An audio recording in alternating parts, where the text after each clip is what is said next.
Her own parents sold her like livestock for being unable to bear children.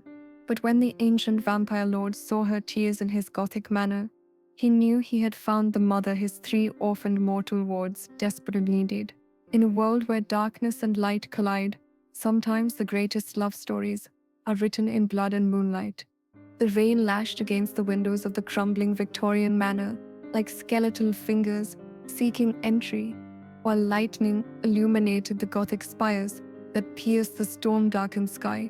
In the year 1885, in the remote mountains of northern England, Ravencrest Manor stood as a monument to centuries of dark secrets and supernatural power. Within its shadow-draped halls walked creatures that mortals whispered about in terrified legends, ruled by a being whose very name could freeze the blood of those brave enough to speak it aloud. Lord Aldric Ravencrest, master of the ancient bloodline, had ruled these lands for over 3 centuries, though he appeared no older than a man of 30 summers. But tonight, a new soul would enter his domain, not by choice, but by the cruelest of transactions. Sitlali Sandoval pressed her face against the rain-streaked window of the horse-drawn carriage, watching the imposing silhouette of Ravencrest Manor grow larger as they approached. Her honey-colored eyes, swollen from days of weeping, reflected the intermittent lightning that revealed gargoyles leering down from the manor's Gothic facade. At 22, she had been deemed worthless by her own blood, a barren woman in a world that measured female worth solely by fertility. Her parents, desperate Mexican immigrants who had fallen into crushing debt, had made a bargain that would haunt her dreams forever. They had sold their own daughter to an English nobleman's agent for passage money and debt forgiveness, never asking what fate awaited her in the fog-shrouded moors of Yorkshire. Una mujer que no puede dar hijos no sirve para nada, her father had spat the night before her departure. A woman who cannot bear children is good for nothing. The words still echoed in her mind like a curse, each repetition driving the knife of rejection deeper into her wounded heart. The carriage driver, a gaunt man whose pale skin seemed to glow in the darkness, had spoken little during their 3-day journey from London. When he did speak, his voice carried an otherworldly quality that made Sitlali's skin prickle with unease. His eyes, she had noticed, reflected light like an animal's, and she had never seen him eat or drink during their stops. "We have arrived, miss," he said now, his accent cultured but ancient, as if he had learned English in a different century. "Lord Ravencrest awaits." The massive oak doors of the manor opened before Sitlali could even knock, revealing a figure that made her breath catch in her throat. Lord Aldric Ravencrest stood silhouetted against the warm glow of candlelight, and even in her misery, Sitlali could not deny that he was the most beautiful man she had ever seen. Tall and lean, with aristocratic features carved from ivory and obsidian, he possessed an otherworldly perfection that spoke of something beyond mere mortal beauty. His midnight black hair was swept back from a face that might have been sculpted by angels, or perhaps fallen angels, for there was something dangerous in the sharp planes of his cheekbones and the sensual curve of his mouth. But it was his eyes that truly arrested her, pale silver blue, like winter moonlight on fresh snow, holding depths that seemed to span centuries of secrets and sorrows. When those ancient eyes met hers, Sitlali felt a jolt of recognition that had nothing to do with memory and everything to do with destiny. "Miss Sandoval," he said, his voice a velvet caress that seemed to wrap around her like a physical touch. "Welcome to Ravencrest Manor. I trust your journey was not too arduous." His perfect English carried the faintest trace of an accent she couldn't identify, something older than modern languages, as if he had learned to speak in a time when words held different meanings. Despite her fear and exhaustion, Sitlali found herself drawn to the magnetic presence he commanded. "My lord," she replied, dropping a curtsy as she had been hastily taught by the London servants who had prepared her for this meeting. Her Spanish-accented English felt clumsy compared to his cultured tones, but his expression showed no mockery or disdain. Instead, something flickered in those pale eyes, something that might have been sympathy or perhaps recognition of shared pain. For just a moment, the mask of aristocratic composure slipped, and she glimpsed something raw and lonely beneath the polished exterior. "You are cold and wet," he observed, stepping aside to allow her entry into the grand foyer. "Mrs. Hartwell will show you to your quarters and provide suitable attire. We will speak further once you have rested and recovered from your ordeal." The interior of Ravencrest Manor was a study in Gothic opulence that took Sitlali's breath away. Soaring ceilings disappeared into shadow, supported by carved stone pillars that seemed to writhe with life in the flickering candlelight. Tapestries depicting medieval hunts and battles adorned the walls, while suits of ancient armor stood sentinel in shadowed alcoves. But it was the warmth that surprised her most, not just the physical warmth from the massive fireplaces that blazed throughout the hall, but an unexpected sense of home. Despite the imposing grandeur and dark aesthetics, there was something welcoming about this place that her broken heart desperately needed. Mrs. Hartwell appeared as if summoned by thought alone, a motherly woman in her 50s with kind eyes and graying hair pulled back in a practical bun. Unlike the ethereal beauty of her master, she seemed refreshingly human and normal. "Come along, dear," she said, her Yorkshire accent warm and comforting. "Let's get you out of those wet things and into something proper. His lordship has had chambers prepared for you in the east wing." As they climbed the grand staircase, Sitlali caught glimpses of portraits lining the walls, generations of Ravencrest ancestors whose eyes seemed to follow her progress with ancient wisdom and otherworldly beauty that marked them as something more than merely human. "How long has Lord Ravencrest's family lived here?" she asked, noticing that despite spanning what appeared to be centuries of artistic styles, all the portraits bore a striking resemblance to her mysterious host. Mrs. Hartwell paused, something flickering in her expression. "The Ravencrests have been masters of this land since before records were kept, child. They are an old family with old ways." The chamber prepared for Sitlali was far grander than anything she had ever imagined occupying. A four-poster bed, draped in midnight blue velvet, dominated the space, while a cheerful fire crackled in an ornate marble fireplace. French doors opened onto a balcony that overlooked the moor, though the storm made the view a canvas of shadow and lightning. "Lord Ravencrest has asked me to inform you that dinner will be served at 9 o'clock, Mrs. Hartwell said, laying out an elegant black dress that seemed to have been sized perfectly for Sitlali's figure. "He dines late, as is his custom. Until then, rest, child. You've had a difficult journey." Alone in the luxurious chamber, Sitlali allowed herself to truly absorb what had happened to her. 3 weeks ago, she had been living in her parents' modest cottage in the Mexican quarter of London, working as a seamstress to help support the family. The revelation that she could never bear children, confirmed by 3 different physicians after 6 months of marriage to a man who had quickly grown to despise her, had changed everything. Her husband had cast her out, her community had shunned her, and her own parents had seen her as nothing more than a burden to be disposed of. When Lord Ravencrest's agent had appeared with his offer, a substantial sum in exchange for a woman of good character to serve as companion to his lordship's wards, her parents had seen divine providence in what Sitlali recognized as her final rejection by the world. But as she stood before the mirror in her borrowed finery, Sitlali began to sense that her story was far from over. There was something about this place, about its mysterious master, that spoke to the part of her soul that had always felt different, set apart, touched by forces she couldn't name. The dress Mrs. Hartwell had provided fit perfectly, as if it had been made specifically for her. The midnight blue silk complemented her olive complexion and brought out the golden flecks in her dark eyes, while the elegant cut flattered her curves in a way that made her feel beautiful for the first time in months.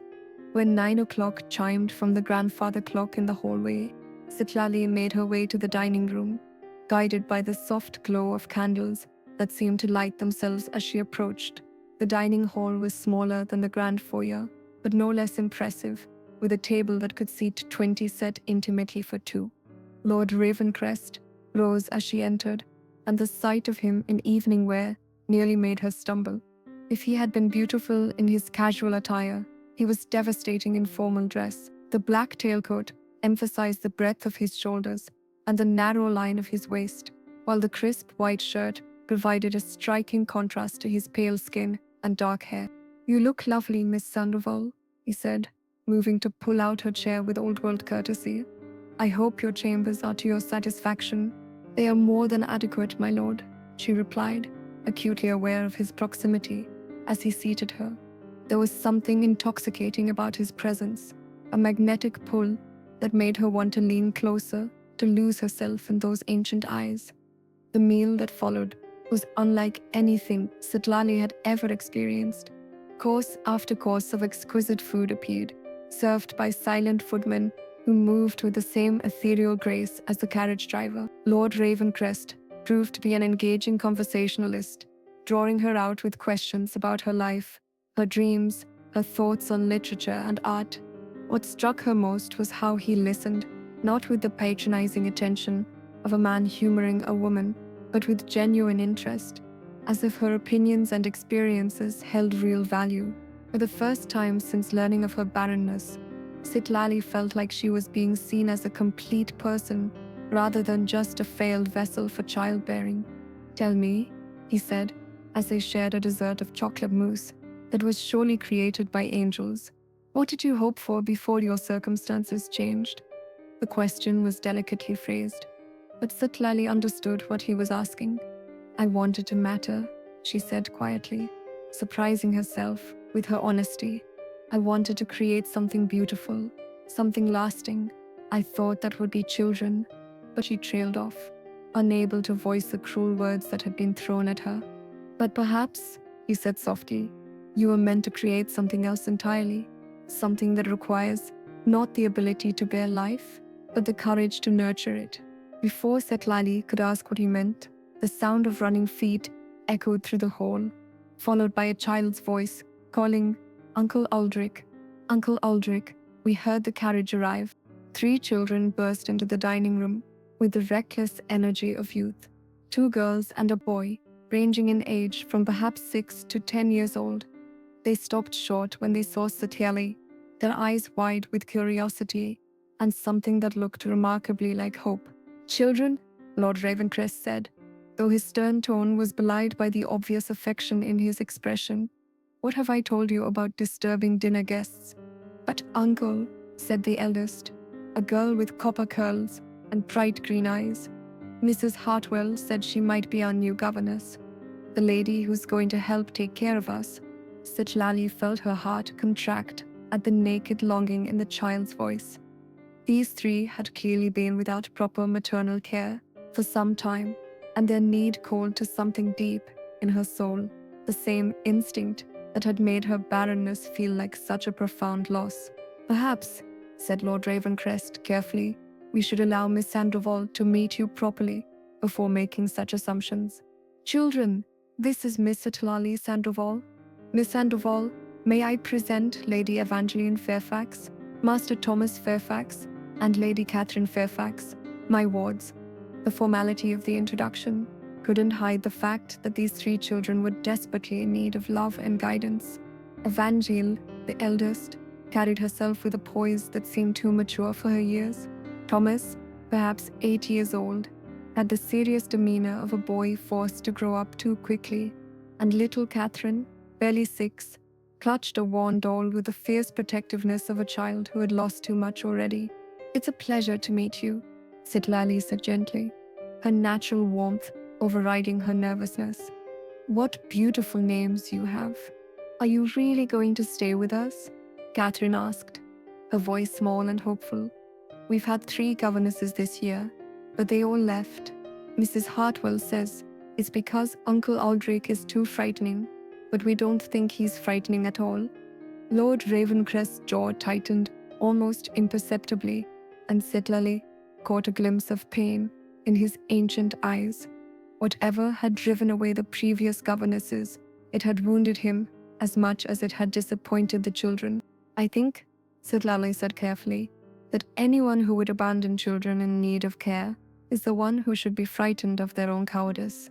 The words seemed to strike Lord Ravencrest like a physical blow. He stared at her for a moment, something raw and vulnerable flickering across his features. before the mask of aristocratic composure reasserted itself. "Children, it's past your bedtime," he said quietly. "Mrs. Hartwell will be looking for you." But Uncle Thomas began to protest. "No arguments." There was gentle steel in his voice now, the authority of someone accustomed to being obeyed. "Say good night to Miss Sandoval." Each child approached to bid her good night with the formal manners of young nobility, but Sitlali could see the wistful longing in their eyes.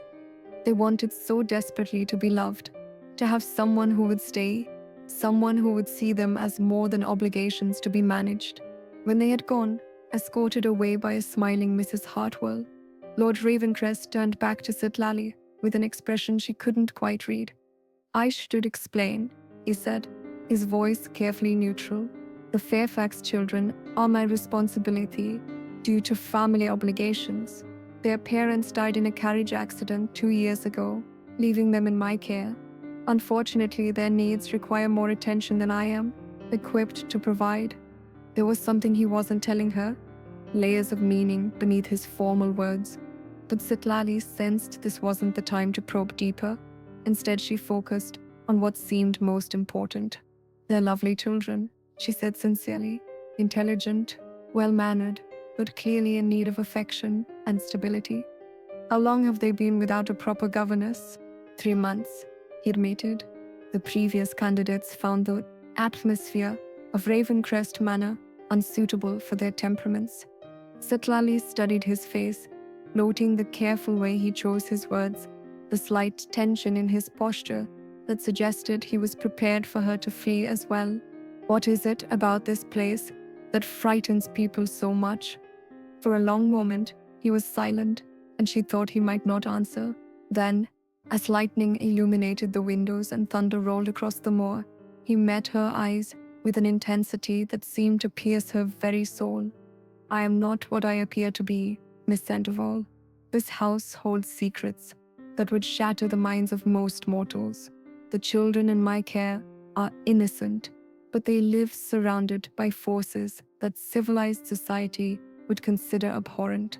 His voice dropped to barely above a whisper. "I am asking you to stay in a world where monsters are real, and I am the greatest monster of all."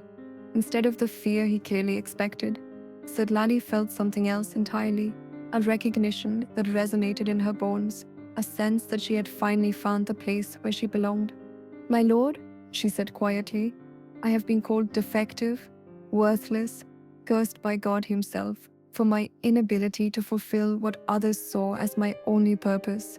I have been sold by my own parents like livestock, cast out by society, and left to believe that I am fundamentally broken." She met his gaze steadily, letting him see the strength that had carried her through months of rejection and despair. "If you are truly a monster, then perhaps monsters are what I was meant to understand." The silence that followed was broken only by the storm raging outside.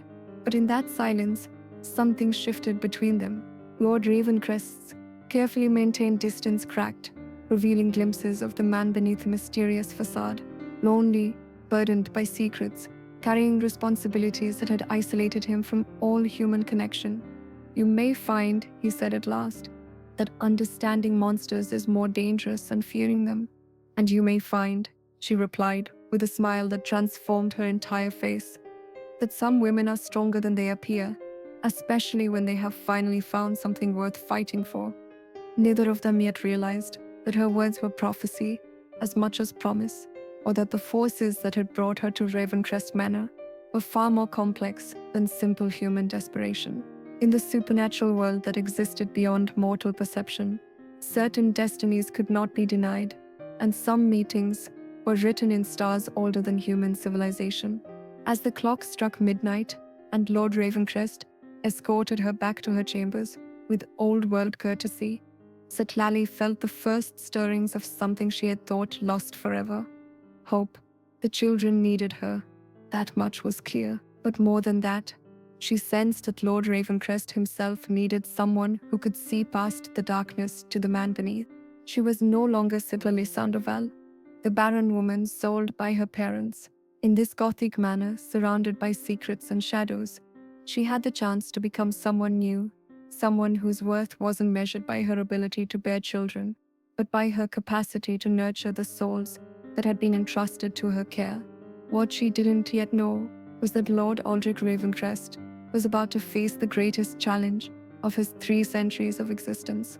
For the first time since his transformation into a creature of the night, he had encountered a mortal whose spirit called to something in his undead heart that he had thought lost forever.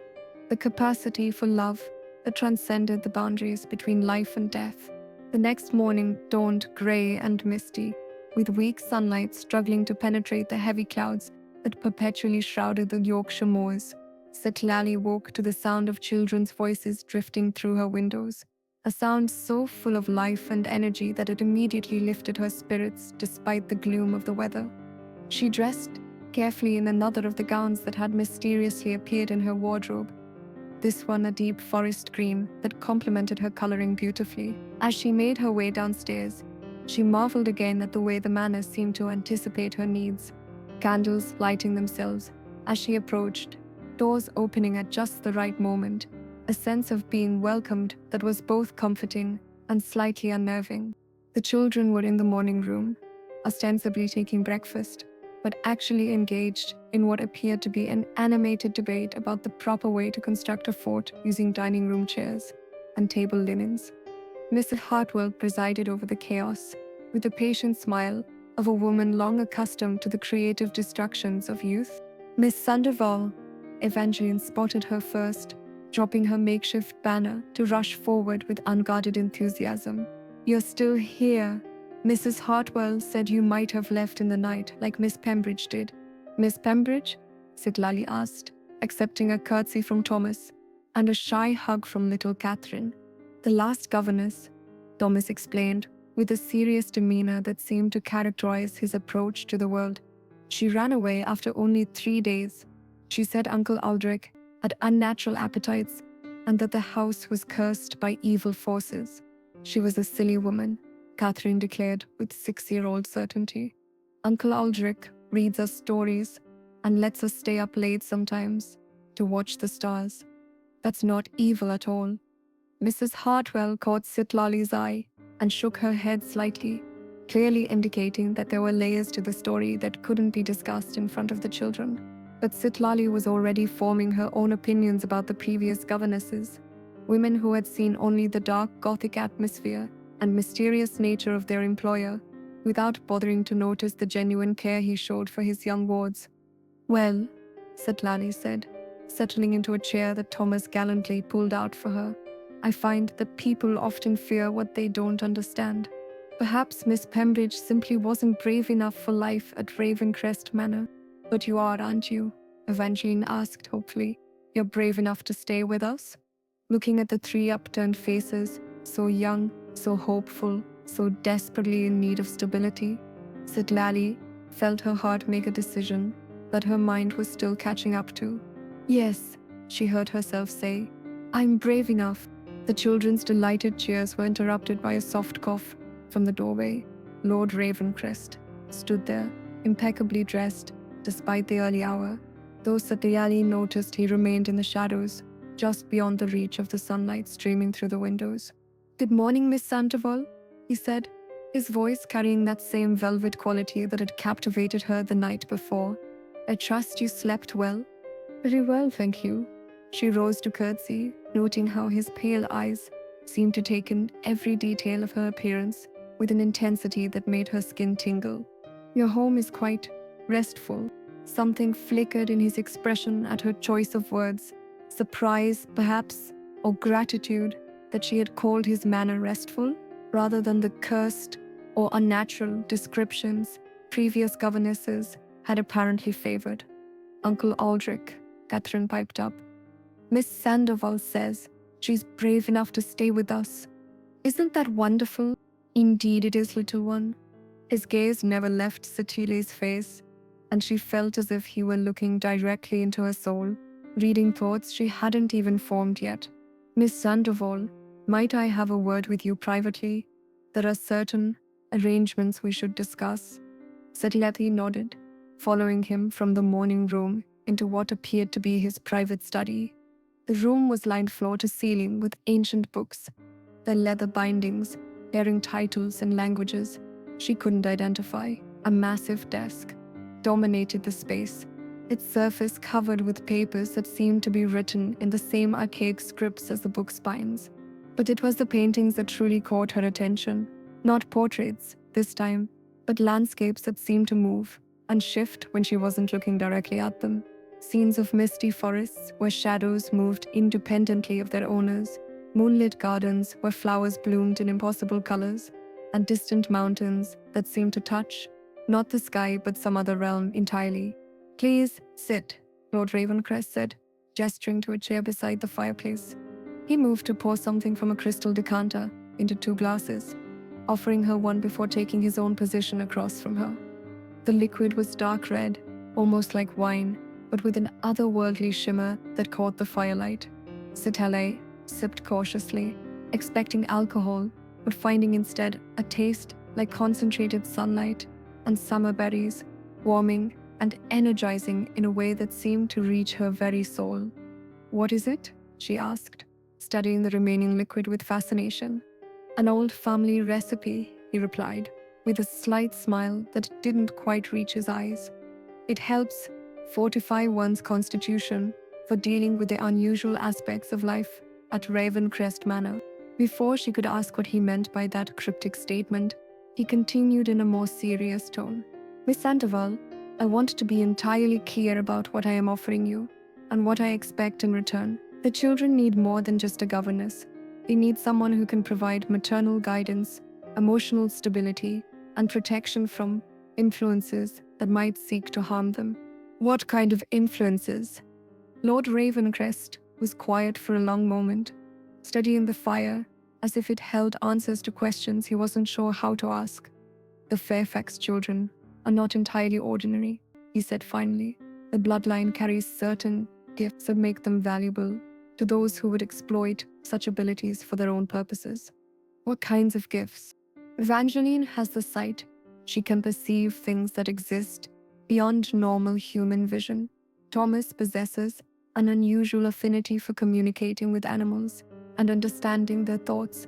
And Catherine," he paused, something like pain crossing his features. "Catherine can sense the emotions and intentions of others, often more clearly than they understand themselves."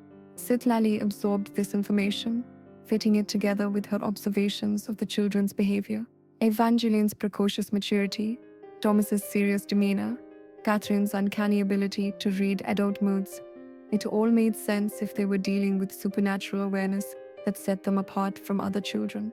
"And you're telling me this because those who would exploit such gifts often target children through their caregivers. The previous governesses left not because they were frightened of me, but because they were approached by individuals offering them substantial sums to provide access to the children." His pale eyes met hers with unmistakable intensity. "I need someone who cannot be bought, someone whose loyalty to the children's welfare is absolute." "What makes you think I'm such a person?" Lord Ravencrest leaned forward, his gaze never leaving her face. "Because you understand what it means to be valued only for what others think you can provide. You know the pain of being seen as a commodity rather than a person. I believe that experience will make you fierce in protecting these children from the same fate." His words struck deep, touching the raw wound that her parents' betrayal had left in her heart. But instead of pain, she felt a surge of fierce protectiveness for the 3 young souls who had already begun to claim pieces of her heart. "You're right," she said quietly. "I would never allow anyone to use those children for their own purposes, even if refusing meant facing danger yourself." Especially then. Something shifted in Lord Ravencrest's expression, a crack in the careful mask he wore, revealing glimpses of relief and gratitude that made her wonder just how long he had been searching for someone he could trust with his precious wards. "There's more," he said, rising to pace before the fireplace, with fluid grace that somehow seemed too perfect for merely human movement. "The children's safety requires that certain precautions be taken. Ravencrest Manor is protected by wards and guardians that most people would find disturbing. You may see things, hear things, encounter beings that defy conventional explanation. What sort of beings? He was quiet for so long that she wondered if he would answer at all. When he finally spoke, his voice carried the weight of centuries of secrets. I am what mortal folklore calls a vampire, Miss Sandoval. I have walked this earth for over 300 years, sustained by blood and cursed with immortality. The servants you have met are others of my kind, bound to me by blood and loyalty spanning decades. The protections around this manor include creatures of shadow and spirits of the ancient world who serve as guardians against those who would breach our sanctuary. Sitlali felt her world tilt slightly, but not with fear, with understanding. The pieces of the puzzle that had been forming since her arrival suddenly clicked into place. His ethereal beauty, the way he avoided sunlight, the otherworldly grace of the servants, the sense that this place existed, partially outside normal reality. You're telling me this because you expect me to flee, she said, surprising him with her calm acceptance. Most rational people would. I stopped being most people the day my own parents decided I was worth more as a commodity than as a daughter. She met his ancient gaze steadily, letting him see the strength that had carried her through months of rejection and despair. Besides, if you meant me harm, you hardly needed to warn me about your nature. You're not afraid? Sitlali considered the question seriously, taking inventory of her emotions. Fear was there, certainly, a healthy weariness of the unknown, but it was overshadowed by something else entirely. I'm terrified, she admitted, but not of you. I'm terrified of hoping that I might finally have found a place where I matter, where my value isn't determined by my ability to bear children, but by my capacity to care for the ones already in the world. Lord Ravencrest stopped pacing, turning to study her with an intensity that made her feel as if he was seeing her truly for the first time. And if I told you that accepting this position would mean giving up any chance of returning to normal human society, that you would be bound to this place, these children, this life, for as long as you chose to stay, then I would ask what normal human society has ever offered me besides rejection and judgment. She rose from her chair, moving to stand before one of the shifting paintings, this one depicting a moonlit garden where silver flowers bloomed among shadows that seemed to reach toward the viewer. Lord Ravencrest, I have spent my entire life being told I was insufficient, incomplete, worth less than other women because I couldn't fulfill the one role society carved out for me. If you're offering me the chance to create my own role, to matter to children who need me, then I'll gladly embrace whatever darkness comes with that light. The silence that followed was profound, broken only by the crackling of the fire and the distant sound of children's laughter from somewhere in the vast manor. When Lord Ravencrest spoke again, his voice carried a note she hadn't heard before, something that might have been wonder. You continue to surprise me, Miss Sandoval. Most people, upon learning what I am, either flee in terror or attempt to bargain for supernatural favors. You're the first to simply accept. Perhaps that's because I understand what it means to be something other than what the world expects. She turned from the painting to meet his gaze, and for a moment, the space between them seemed charged with possibility. We're both creatures who exist outside normal society's definitions, aren't we? You because of what you've become, me because of what I lack. What you lack? His voice carried a sharp edge that seemed almost protective. Miss Sandoval, in the short time I've known you, I've seen more maternal instinct, more natural grace under pressure, more genuine strength than most women possess. After years of experience, if you are lacking anything, it's society that fails to recognize your worth, not you that fails to meet society's standards. The unexpected passion in his defense of her took Sitlali's breath away. No one, not her parents, not her former husband, not even the well-meaning Mrs. Hartwell, had ever spoken of her with such conviction, such fierce certainty of her value. Why? She whispered. Why do you see something in me that others can't? Lord Ravencrest moved closer, close enough that she could see flecks of silver in his pale eyes, close enough to sense the otherworldly energy that radiated from his immortal form. Perhaps, he said softly, because I know what it means to be judged by what you are rather than who you are. Perhaps because 3 centuries of existence have taught me to recognize qualities that matter: courage, compassion, the strength to stand firm when everything else falls away. And do you think I possess those qualities? I think you've already proven you possess them. His hand rose, as if to touch her cheek, then dropped back to his side, as if he remembered the boundaries that separated them. The question now is whether you're prepared for what accepting this position truly means. Tell me. The children will claim your heart completely. They have a gift for making themselves essential to those who care for them.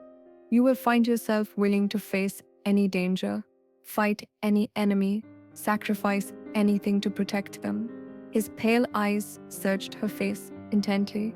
And I will come to depend on your strength, your wisdom, your presence in ways that may complicate the professional nature of our arrangement. There was something in his voice, something in the careful way he chose his words, that suggested layers of meaning she was only beginning to perceive. But before she could probe deeper, the sound of running footsteps in the hallway announced the arrival of their earlier subjects of discussion. Uncle Aldric, Miss Sandoval. Evangeline's voice carried a note of excitement, mixed with concern. Come quickly. Thomas found something in the gardens, and Catherine says it feels important. Lord Ravencrest's expression immediately shifted to alert concern, the intimate moment between them forgotten in the face of potential threat to the children. What did he find? A door, Thomas said breathlessly as he skidded into the study. Hidden behind the old rose garden. It's covered in symbols, like the ones in your books, Uncle, and it's humming. Humming? Like it's alive, Catherine added, a small hand slipping into the letters with complete trust. And it feels waiting, like it's been waiting for something for a very long time. Lord Ravencrest and Sitlali exchanged a look laden with significance. In the supernatural world, doors that appeared suddenly and hummed with their own energy were never harbingers of mundane events. Children, return to the morning room immediately, Lord Ravencrest commanded, his voice carrying an authority that brooked no argument. Mrs. Hartwell will see to your lessons while Miss Sandoval and I investigate this discovery. But Uncle, Thomas began to protest. Now, the single word contains centuries of command, and even precocious Evangeline recognized the futility of arguing. The 3 children filed out reluctantly, Catherine casting worried glances over her shoulder.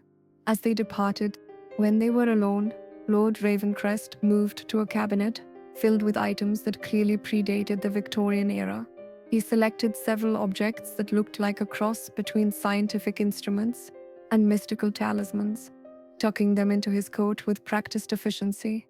Miss Sandoval, he said, his tone now entirely businesslike, what I am about to show you will likely be your first true glimpse into the supernatural forces that surround this place. If you wish to reconsider your decision to remain here, now would be the time to speak. I've already given you my answer, Lord Ravencrest.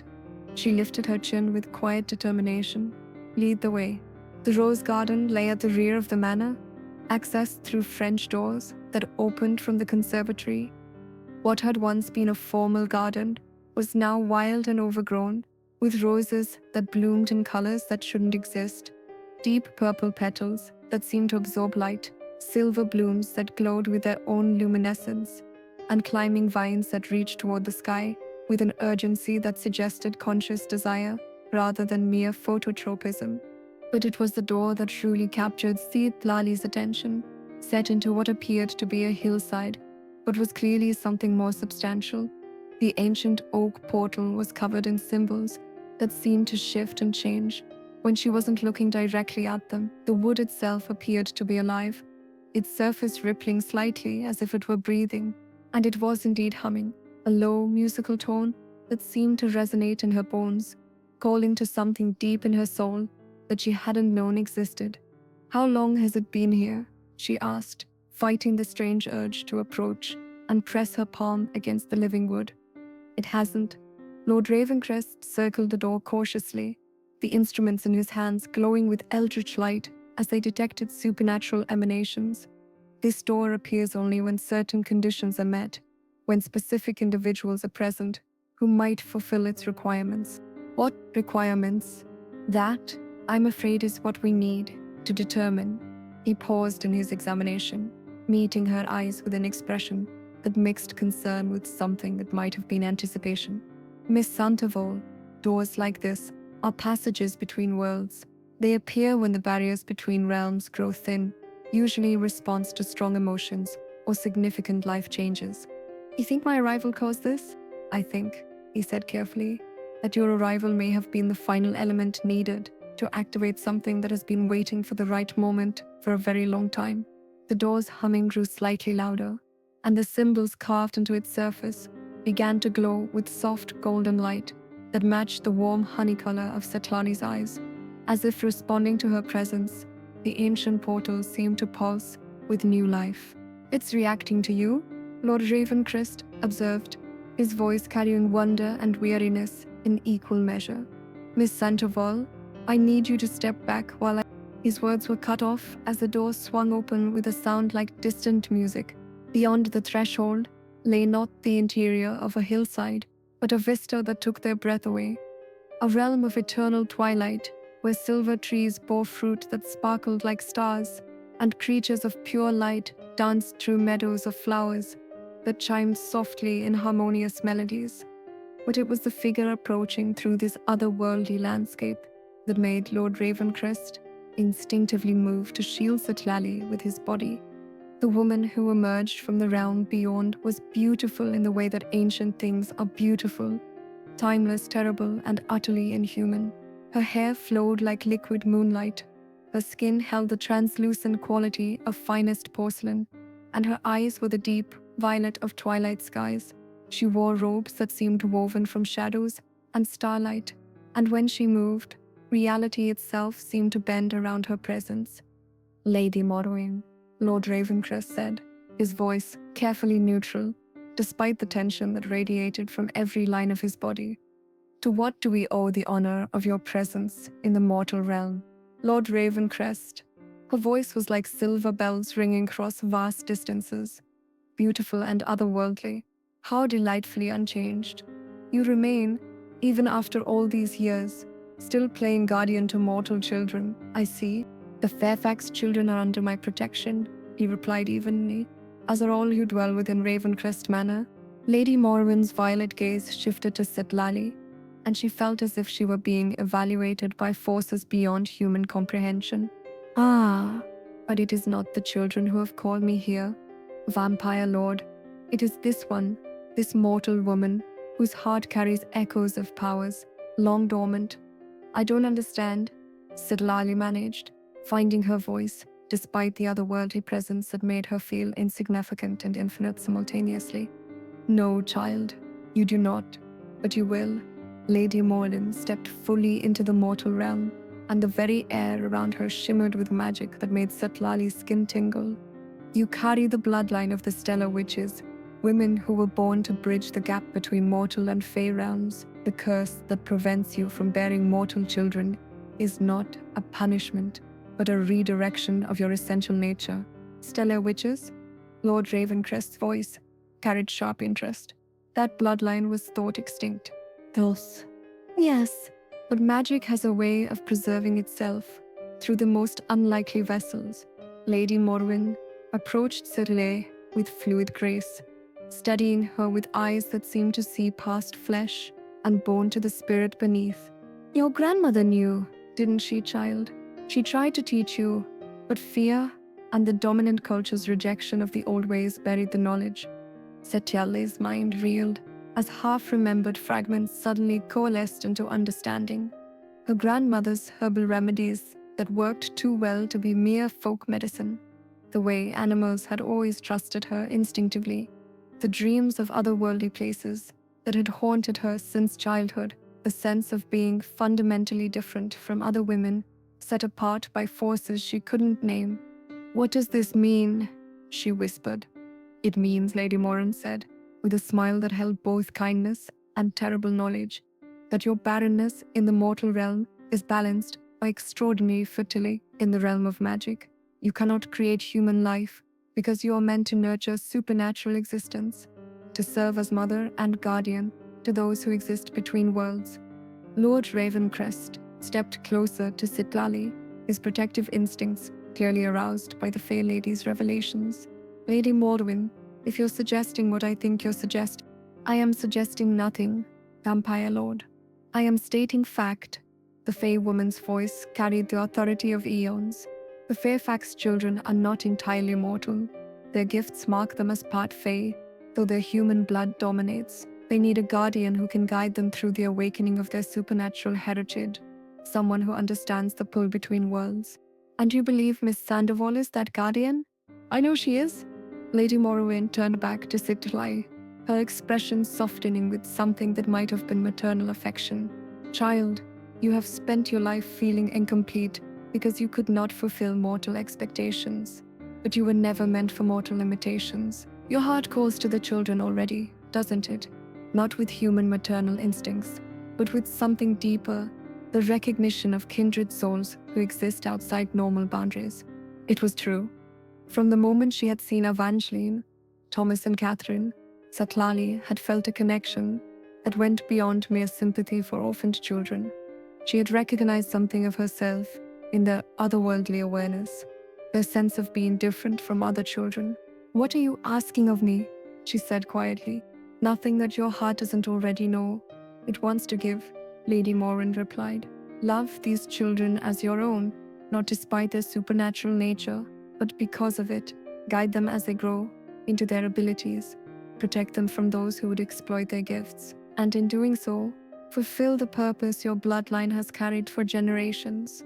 And if I refuse, you won't. The fair woman's certainty was absolute, because refusing would mean abandoning not just the children, but the part of yourself that has always known you were meant for something greater than mortal society could offer.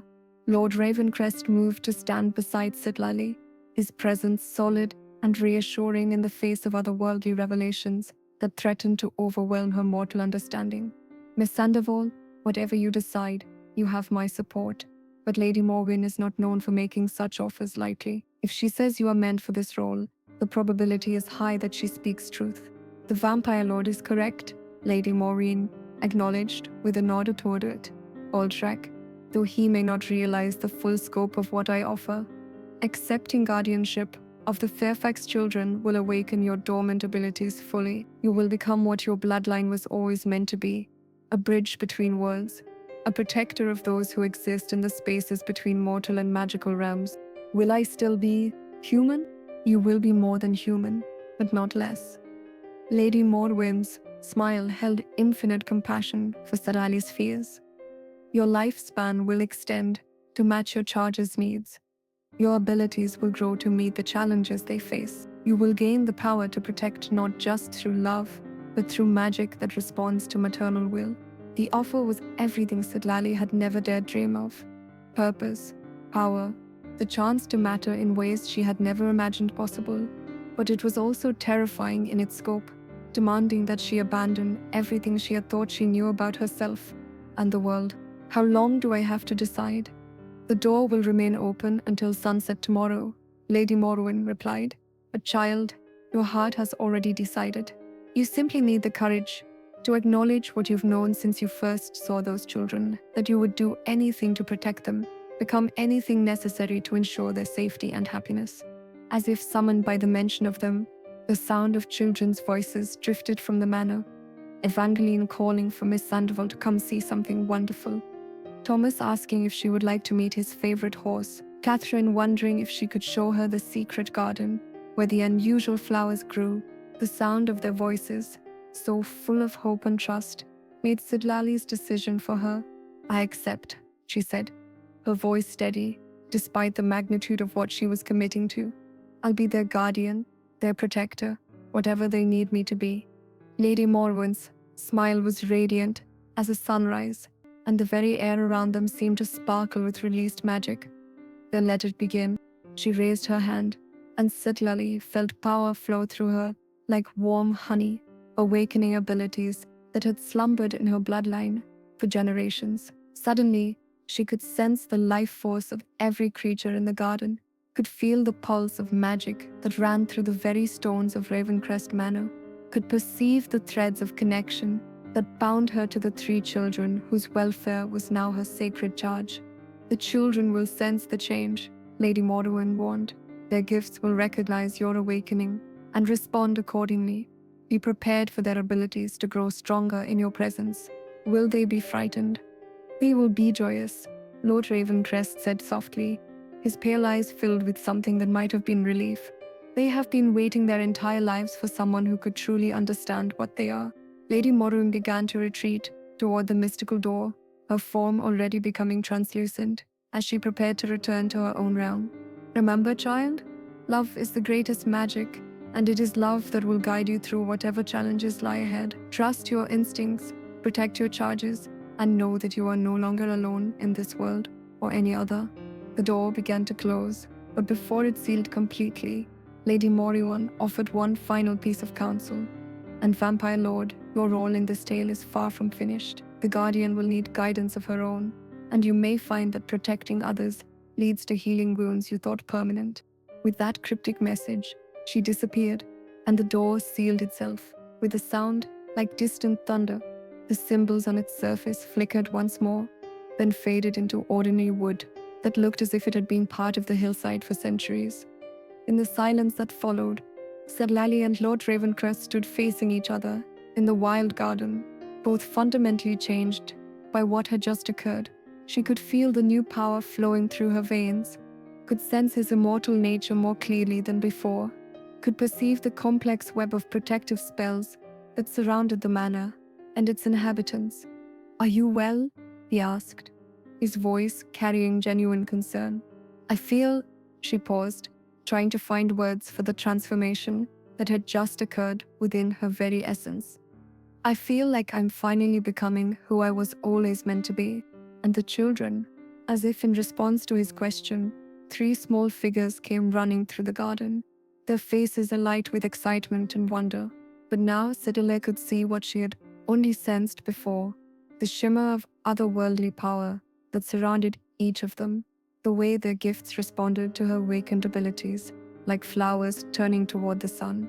"Miss Sandoval," Evangeline reached her first, stopping just short of collision as she stared up at her governess, with eyes that now glowed faintly with inner light. "You feel different. You feel like family." Thomas and Catherine flanked her immediately, both reaching to take her hands with the instinctive trust of children who had found their spiritual home. "She's really staying," Thomas said with wonder, his gift for reading animal thoughts extending to the emotional currents that flowed between people. "She's going to be our mother, not just our mother," Catherine added with 6-year-old certainty, her empathic abilities reading the deeper currents of destiny that now surrounded them all. "Our real mother, the one we were supposed to have all along." Looking down at the 3 upturned faces, so trusting, so hopeful, so ready to love her as completely as she was prepared to love them, Sitlali felt the last pieces of her broken heart heal into something stronger and more beautiful than what had existed before. She was no longer Sitlali Sandoval, the barren woman sold by her parents. She was no longer the failed wife cast out by society for her inability to fulfill conventional expectations. She was the stellar witch awakened, the supernatural guardian destined to protect and nurture the children who existed between worlds. "Yes," she said softly, kneeling to embrace all 3 children simultaneously, while Lord Ravencrest watched with an expression that mixed profound relief with something deeper and more complex. "I'm your mother now, in all the ways that truly matter." And as the children's laughter filled the air, and the ancient magic of Ravencrest Manor sang in recognition of the family that had just been completed, Sitlali understood that her greatest adventures were only beginning. The weeks that followed, Sitlali's awakening as a stellar witch brought changes to Ravencrest Manor that went far beyond the obvious. The children's supernatural abilities, no longer suppressed by their isolation and uncertainty, began to flourish under her guidance in ways that amazed even Lord Ravencrest. Evangeline's sight expanded beyond merely perceiving supernatural entities to understanding their nature and intentions. Under Sitlali's patient tutelage, the 10-year-old learned to distinguish between benevolent spirits who served as guardians and malevolent forces that might pose threats to their sanctuary. Thomas's communion with animals evolved into something approaching telepathic communication, allowing him to serve as an early warning system for any dangers approaching the manor grounds. The wild creatures of the Yorkshire moors had essentially become his network of devoted scouts and protectors, and little Catherine's empathic abilities had grown so refined that she could sense the emotional states of everyone in the manor, from anywhere in the building, her innocent presence serving as a constant monitor of the family's well-being. But perhaps the most significant change was in the relationship between Sitlali and Lord Ravencrest himself. The awakening of her supernatural nature had created a connection between them that went beyond the professional relationship of employer and governess. She could sense his presence anywhere in the manor, feel the pull of his immortal essence, like a compass always pointing toward magnetic north. More surprisingly, he seemed equally attuned to her, appearing whenever she faced challenges with the children's education or needed assistance with aspects of her new abilities. "You're troubled," he observed one evening, as they sat in the library after the children had been tucked into bed. He had taken to joining her for these quiet evening hours, ostensibly to discuss the children's progress, but increasingly simply to enjoy her company. "Not troubled," Sitlali replied, looking up from the ancient text on fey magic that she had been studying. "Curious," Lady Morum said, "that your role in this tale was far from finished. What did she mean?" Lord Ravencrest was quiet for a moment, his pale eyes reflecting the firelight as he considered how to answer. "The Fairfax children are not the only ones in this manor who exist outside normal mortal boundaries," he said finally. "You have awakened as their supernatural guardian, but I remain their legal guardian in the human world. Our responsibilities are intertwined." "Is that all? What else would there be?" Sitlali studied his carefully neutral expression, her awakened senses detecting currents of emotion beneath his composed exterior that he might not even be fully aware of himself. "You're lonely," she said softly. "You've been alone so long that you've forgotten what it feels like to have someone who truly sees you, understands what you are without fear or judgment." The words hit their target with devastating accuracy. Lord Ravencrest's mask of aristocratic composure cracked slightly, revealing glimpses of the isolation that had marked 3 centuries of existence. "Miss Sandoval." "Sitlali," she corrected gently. "We're family now, are we not? The children certainly see us as their parents, whatever the legal technicalities might be." "Sitlali then." Her name sounded different in his cultured voice, not the harsh rejection she had grown accustomed to from her birth family, but something precious and valued. "You should be careful about making assumptions about what I feel or need. Immortality brings perspectives that mortal understanding cannot encompass." "Does it?" She rose from her chair, moving to stand before the fireplace where he sat. "Or does it simply make one very skilled at hiding vulnerable feelings behind centuries of practiced emotional distance?" The silence stretched between them, charged with unspoken truths and carefully maintained boundaries. Finally, Lord Ravencrest spoke in a voice barely above a whisper. "What would you have me say, Sitlali? That your presence in this house has awakened feelings I thought lost forever. That watching you mother those children has reminded me of dreams I abandoned long ago. That I find myself looking forward to these evening conversations with an anticipation that has nothing to do with duty or responsibility." His admission hung in the air between them like a bridge neither was certain they dared cross. Sitlali felt her heart racing, not with fear, but with recognition of something she had sensed growing between them since her first night at the manor. "I would have you say what's true," she replied quietly, "because I suspect the truth is that we've both spent too long believing we were unworthy of love. You, because of what you've become, me because of what I couldn't be. Perhaps we were both wrong." Before he could respond, the sound of running feet in the hallway announced an interruption that shattered the intimate moment. Catherine burst into the library, her small face pale with distress and her empathic abilities clearly overwhelmed by whatever she was sensing. "Papa, Mama," she cried, using the titles that had become natural for the children despite their unconventional family structure. Something's wrong. There are bad people coming, and they want to hurt us. Lord Ravencrest was on his feet instantly, his protective instincts fully activated. What kind of bad people, little one? The kind that smell like shadows and lies?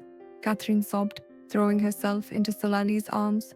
They're still far away, but they're coming closer, and they're thinking terrible thoughts about Evangeline and Thomas and me. Sitlali's newly awakened abilities immediately extended outward, searching the moors around the manor for the threats Catherine sensed. What she found made her blood run cold. Multiple presences moving through the darkness with supernatural stealth, their intentions focused on the children with predatory hunger. How many? Lord Ravencrest asked, recognizing the expression on her face. At least a dozen, maybe more. Sitlali held Catherine closer, her maternal instincts roaring to life. They're using concealment magic, but they can't hide their intent from Catherine's abilities. They want the children, specifically the children. The previous governesses, Lord Ravencrest said grimly. It seems their departure was not as simple as I believed. They must have provided information about the children's abilities to those who would exploit such gifts. Evangeline and Thomas appeared in the doorway, both drawn by the distress that their youngest sister was broadcasting. Uncle Aldric? Evangeline's voice carried the careful control of a child trying to be brave. I can see them now. They're carrying things that hurt to look at, dark magic weapons. And the animals are all hiding, Thomas added, his communion with the moor creatures providing additional intelligence. Even the predators are afraid of these people. They smell like death and worse things. Lord Ravencrest moved to the window, his supernatural senses confirming what the children had already detected. Professional hunters, he said, his voice carrying the cold authority of someone who had faced such threats before, equipped with weapons designed specifically to counter our defenses. What do they want with the children? There are collectors, he explained, checking the locks on the ancient weapons cabinet that occupied one corner of the library. Individuals who acquire supernatural beings for their own purposes. Children with developing abilities are particularly prized because they can be shaped and trained more easily than adults. The thought of anyone attempting to harm or enslave the children she had come to love filled Sitlali with rage that manifested as golden light surrounding her form. Her awakened stellar witch abilities responded to the threat with power that made the very air shimmer. They will not touch these children, she said, her voice carrying harmonics that made the windows vibrate. I don't care who they are or what they want. They will not harm my family. Our family, Lord Ravencrest corrected, moving to stand beside her. And you're right, they will not succeed. But Satithis are not ordinary criminals. They come equipped to face supernatural opposition. This will be a battle unlike anything you've experienced. Then, teach me, she said simply. Show me how to fight with these new abilities. Help me protect our children. The word "our" hung in the air between them, an acknowledgement of the bond that had formed, not just between them and the children, but between each other. They were a family now in all but name, united by love and purpose that transcended the boundaries of conventional relationships. The wards around the manor will slow them, but not stop them permanently, Lord Ravencrest said, his immortal mind already calculating tactics and defenses. We have perhaps an hour before they breach the outer perimeter. The children must be moved to the most protected area of the manor while we prepare. Where is safest? The cellars beneath the east wing. They're carved from the living rock of the moor itself and protected by wards laid down by my ancestors centuries ago. Even if the upper floors are compromised, the children will be safe there. As they organized their defenses, Sitlali marveled at how naturally she and Lord Ravencrest worked together. Her new abilities complemented his centuries of experience, creating a partnership that felt as if it had been predestined by forces beyond their understanding. The children, despite their fear, responded to their parents' calm authority with the resilience that marked their supernatural heritage. They gathered their few precious belongings and prepared to take refuge in the ancient cellars without complaint or panic. "Will you come with us, Mama?" Catherine asked, as Sitlali tucked her into the makeshift bed that Mrs. Hartwell had prepared in the most secure chamber. "Papa and I need to make sure the bad people can't reach you," Sitlali explained gently. "But we'll be right above you, protecting you with everything we have. Promise?" Evangeline asked, her sight allowing her to perceive the dangers gathering outside the manor's protective barriers. "Promise," Sitlali replied, sealing the vow with a kiss to each child's forehead that left a faint golden glow, a protective blessing that would shield them from supernatural harm, as she and Lord Ravencrest prepared to face the approaching hunters. Sitlali understood that this battle would test not just their abilities, but the strength of the bonds they had forged as a family. Whatever came next, she was no longer the powerless woman who had been sold by her parents. She was a stellar witch awakened, a mother defending her children, a woman who had finally found her true purpose. And she would let no force in this world or any other take that away from her. The supernatural hunters struck at the darkest hour, before dawn, when the barriers between worlds grew thin and their dark magic would be most effective. Sitlali stood beside Lord Ravencrest on the manor's battlements, watching as figures in midnight black cloaks emerged from the mist-shrouded moors like wraiths given physical form. Her awakened stellar witch abilities allowed her to perceive their true nature.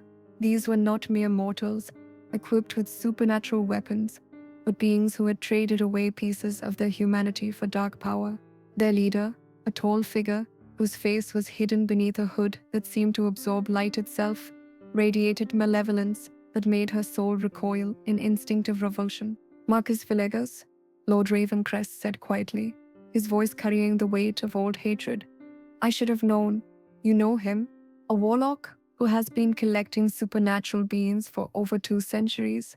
I encountered him in Prague in 1743, Barcelona in 1806, Vienna in 1863. He specializes in acquiring children with developing abilities, breaking their wills, and molding them into weapons for his personal use." The description made Sitlali's blood burn with protective fury. "How did he learn about our children?" "Money can corrupt even the most seemingly respectable people," Lord Ravencrest replied grimly. "The previous governesses may have been approached with offers they couldn't refuse." Below them, the first wave of hunters reached the manor's outer wards, ancient protective spells that had guarded Ravencrest lands for centuries flared to life, creating barriers of pure energy that stopped the intruders in their tracks. But Sitlali could see that their leader was already preparing countermeasures, dark rituals designed to corrupt and break through defenses that had withstood lesser threats for generations. "He's stronger than when you last encountered him," she observed, her supernatural senses reading the twisted power that surrounded Villegas like a poisonous aura. 2 centuries of practice and accumulated corruption, Lord Ravencrest acknowledged. "But he has never faced a stellar witch in full protective fury. Your bloodline was created specifically to guard children like ours." As if responding to his words, Sitlali felt power surge through her veins, not the gradual awakening she had experienced with Lady Morwen, but a flood of maternal magic that transformed her very essence. Golden light blazed around her form, and she could feel her abilities extending throughout the manor, creating additional protective barriers around every entrance and hallway. The first breach came at the east wall, where Villegas himself led a ritual that tore through the ancient wards with the sound of reality screaming. Dark figures poured through the gap, moving with inhuman speed toward the manor's interior. "They know where the children are," Sitlali said, reading their intentions through her connection to the very stones of the building. "Someone has provided them with detailed intelligence about our defenses. Then we meet them in the Great Hall," Lord Ravencrest replied, his immortal features shifting into something far more predatory. "Better to face them in a space where we can control the battlefield than let them reach the children's sanctuary." The Great Hall of Ravencrest Manor had witnessed many battles over the centuries, but none quite like this. Supernatural powers clashed against dark magic, in a conflict that existed on multiple planes of reality simultaneously. Lord Ravencrest fought with the fluid grace of a centuries-old predator, his vampire abilities allowing him to move faster than human eyes could follow, while wielding ancient weapons that had been blessed by forces of light. But it was Sitlali who truly turned the tide of battle. Her awakened stellar witch powers created constructs of pure protective energy, shields that absorbed dark magic attacks, weapons formed from materialized starlight, and binding spells that drew their strength from her absolute determination to protect her family. Impressive, Validius observed, as his initial wave of hunters was systematically neutralized by their combined efforts. The legendary stellar witches awakened at last. I had heard the bloodline still existed, but finding one who has accepted her true nature, this is indeed a prize-worthy effort. You will not touch these children, Sitlali declared, her voice carrying harmonics that made the very foundations of the manor vibrate with protective power. They are under my protection, and I will destroy anyone who threatens them. Will you indeed? Valikas raised his hands, and shadows began coalescing around him, not mere absence of light, but living darkness that writhed with malevolent intelligence, even if it cost the life of your precious vampire lord. Before Sitlali could react, tendrils of shadow struck at Lord Ravencrest with surgical precision. His immortal nature protected him from immediate death, but the dark magic began draining his centuries-accumulated life force with horrifying efficiency.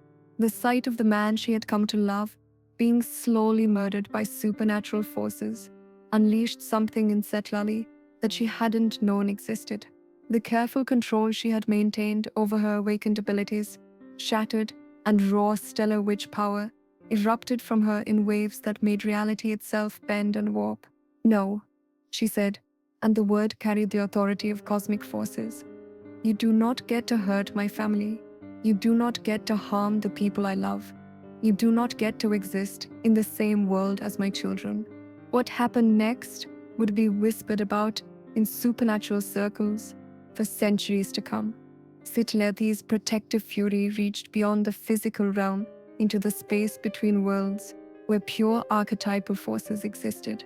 She became not just a stellar witch, but the embodiment of maternal protection itself, a primal force that existed in every mythology, every culture, every story where love conquered darkness.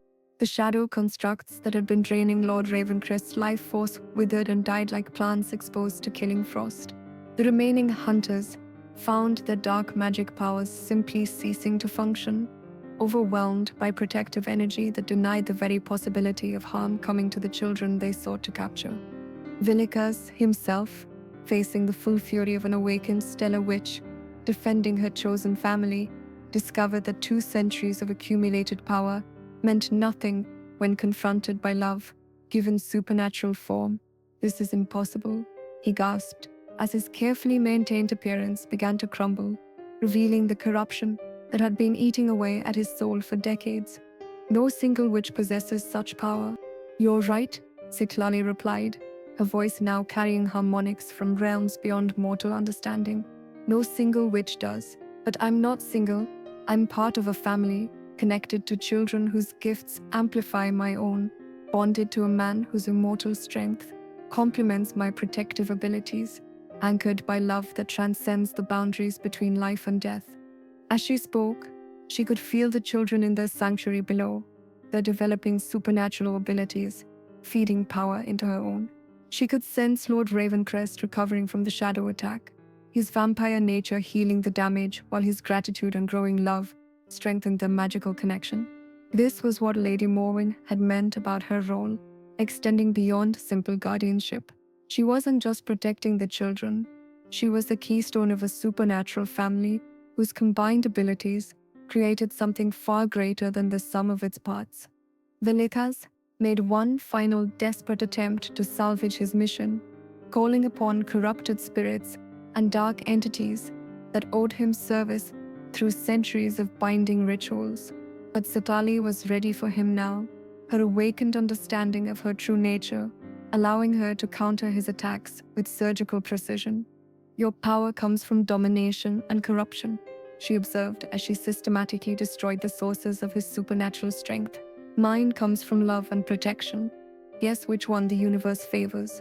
When it was over, Validius lay broken and powerless on the stone floor of the Great Hall, his 2 centuries of accumulated dark magic stripped away by confrontation with a force he had never learned to understand.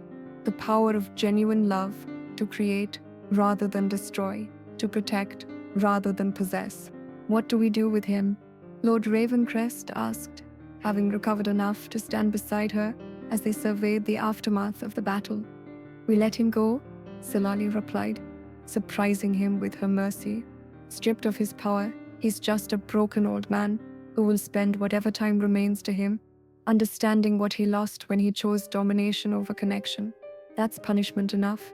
As dawn broke over the Yorkshire moors, painting the sky in shades of gold and rose that matched the protective light still emanating from Sitlali's awakened abilities, the children emerged from their sanctuary to find their parents victorious, but forever changed by the night's events. Mama!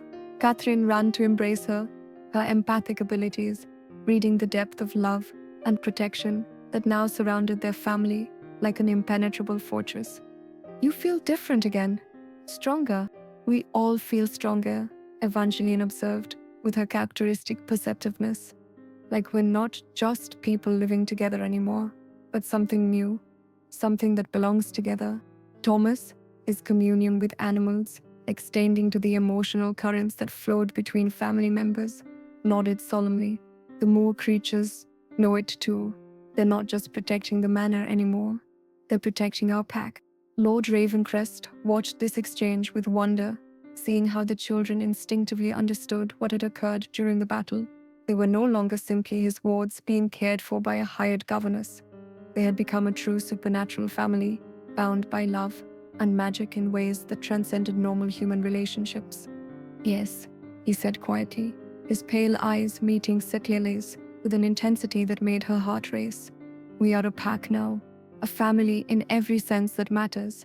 In the weeks following the battle with Villegas, Ravencrest Manor settled into a new rhythm that reflected the profound changes in its inhabitants. The children's supernatural abilities continued to develop under Sitlali's guidance, but now they did so within the security of a family unit that had proven its strength against external threats. Evangeline's sight had evolved beyond mere perception to include prophetic glimpses of potential futures, allowing her to help guide the family's decisions with wisdom that seemed far beyond her 11 years. Thomas had achieved such complete communion with the moor's wildlife that the entire ecosystem had essentially become an extension of the manor's defensive network, and Catherine's empathic abilities had grown so refined that she could sense emotional disturbances from miles away, serving as an early warning system for any future threats. But perhaps the most significant change was in the relationship between Sitlali and Lord Ravencrest himself. The battle had stripped away the careful professional distance they had maintained, revealing the depth of feeling that had been growing between them since her arrival at the manor.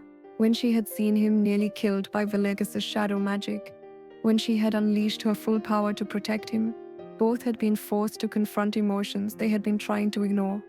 "You saved my life," he said one evening, as they sat in the library, the children safely asleep upstairs and the manor peaceful around them.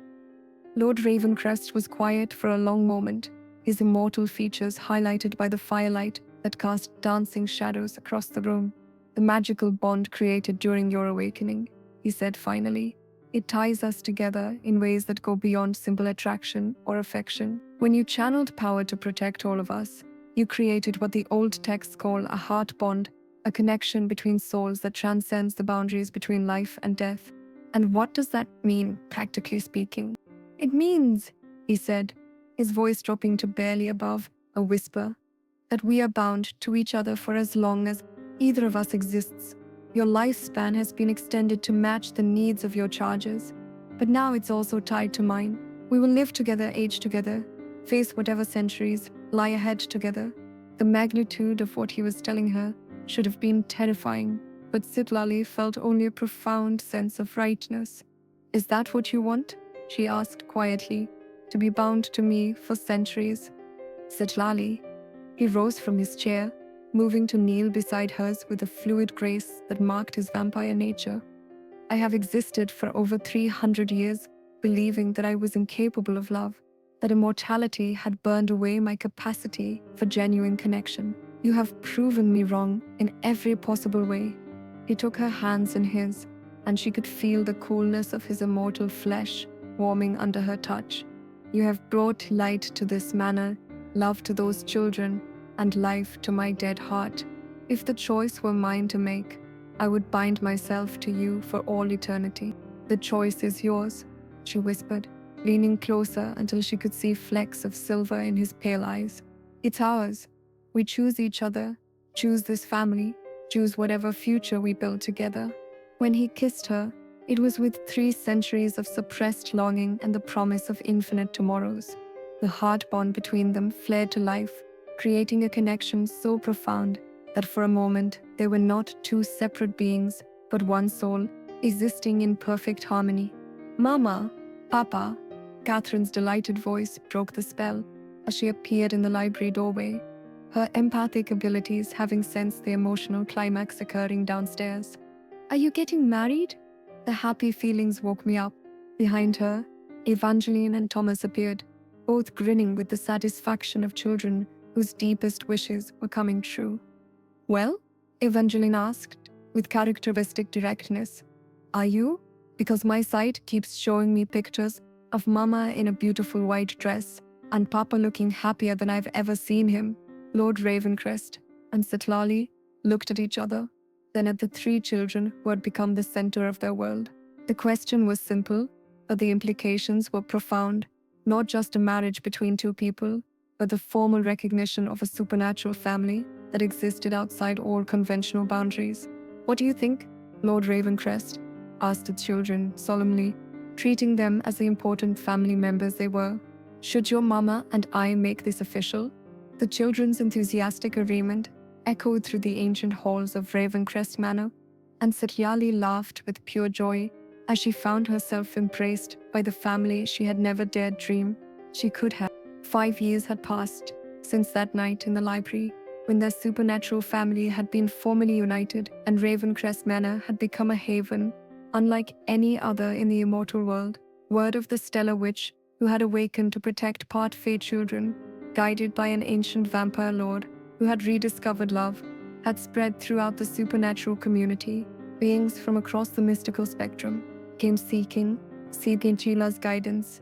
Young supernatural creatures struggling to control developing abilities, immortals seeking to understand the bonds of chosen family, magical beings who needed healing from trauma inflicted by those who would exploit their gifts.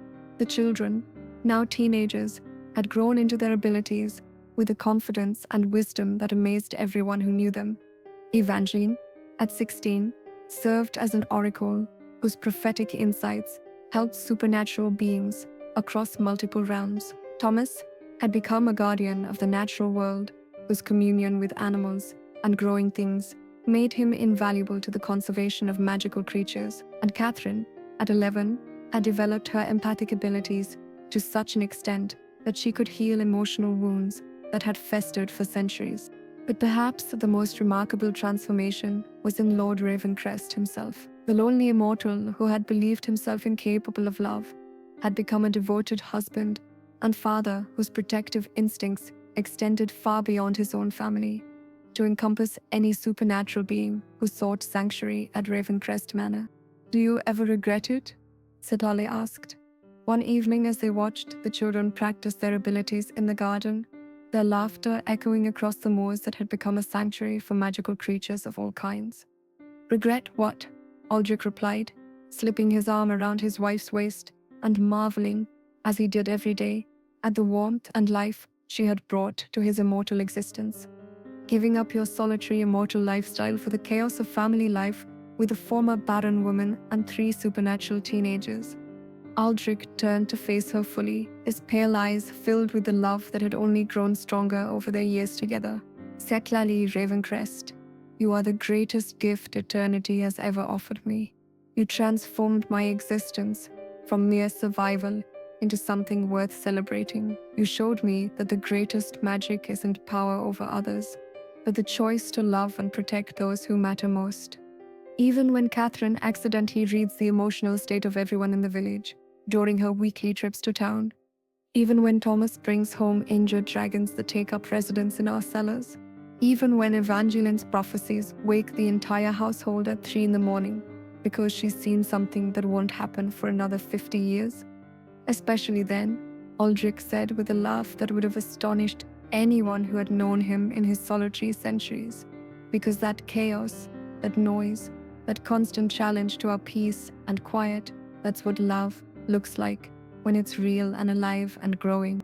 As if summoned by their conversation, the children came running toward them, faces bright with excitement about some new discovery or adventure they wanted to share.